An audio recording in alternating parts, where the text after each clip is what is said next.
დღეს და გუშინ შესრულდა ზუსტად 1 წელი, რაც ჩვენი ბიჭები და გოგოები პატიმრობაში იმყოფებიან. მივესალმები, რა თქმა უნდა, რეჟიმის ტყვეებს და მხნეობას და გამძლეობას უსურვებ. მათ იციან ძალიან კარგად, რომ ჩვენ ვიბრძვით და ვიბრძვით ბოლომდე, სანამ მათაც არ დავიხსნით ციხიდან და სამშობლოს არ გავანთავისუფლებთ მარიონეტი ხელისუფლებისაგან.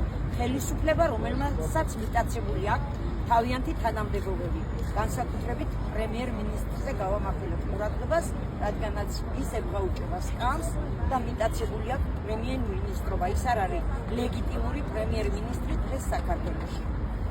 ჩაიდინეს ყველაზე დიდი დანაშაული მათ და ეს ვიცით ყველა ნოემბრის თვეში, სადაც მთელი საქართველო თითქმის გამოვიდა ქუჩაში მარიონეტი ირაკლი კობახიძის განცხადების გამო და ესენი ამბობენ, რომ უკანონო იყო ვითომ აქციები, უკანონო არ იყო აქციები, იყო კანონიერი და მათ გამოიყენეს ცხელმსადენი გაზი, გამოიყენეს წყლის ჭავლი, რომელშიდაც თურმე შეურიეს რაღაც ნივთიერება, რომელიც იყო ქიმიური ნივთიერება და თვითონაც აღიარეს ეს. ამიტომ ჩვენ არასოდეს აღარ შევწყეთ ბრძოლას, იმიტომ რომ მათ პასუხი უნდა აგონ ქართველი ხალხის წინაშე.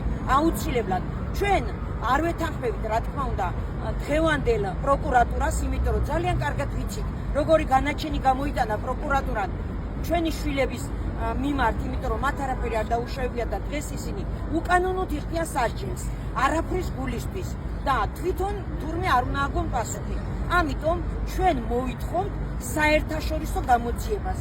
ამიტომ ყველანი აუცილებლად ძალიან გთხოვთ, ვისაც გული შეგტყივათ დღეს ქართველებზე, იქ არ მოწამლულან მარტო ჩვენი შვილები, იქ მოიწამლა, აი აქ სკოლა არის და დადიოდნენ ბავშვები. ჩვენ ძალიან კარგად ვიცით, ახალ წელს როცა აქ მოვედით, ისე ვიდგა ამ ნივთიერების რაღაც სუნი და ცრემლების დენა იყო თვალებიდან და დიდხანს გრძელდებოდა ეს. ამიტომ საქართველოს მოსახლეობას ყველას, ვისაც გული შეგტყივა, აუცილებლად შემოგვიერთდით ხვალ 7 საათზე, საღამოს 7 საათზე ფილარმონიასთან მარშზე და იქიდან ფილარმონიიდან წამოვალთ მსვლელობით თავისუფლების მოედნისაკენ და ეს იქნება პროტესტის უკიდურესი სახე იმისათვის, რომ პასუხი აგოს მარიონეტმა ხელისუფლებამ და მოვითხოვთ აუცილებლად გაასაჯაროოს ხელისუფლებამ ის რა ნივთიერება იყო შერეული ამ წყლის ჭავლში.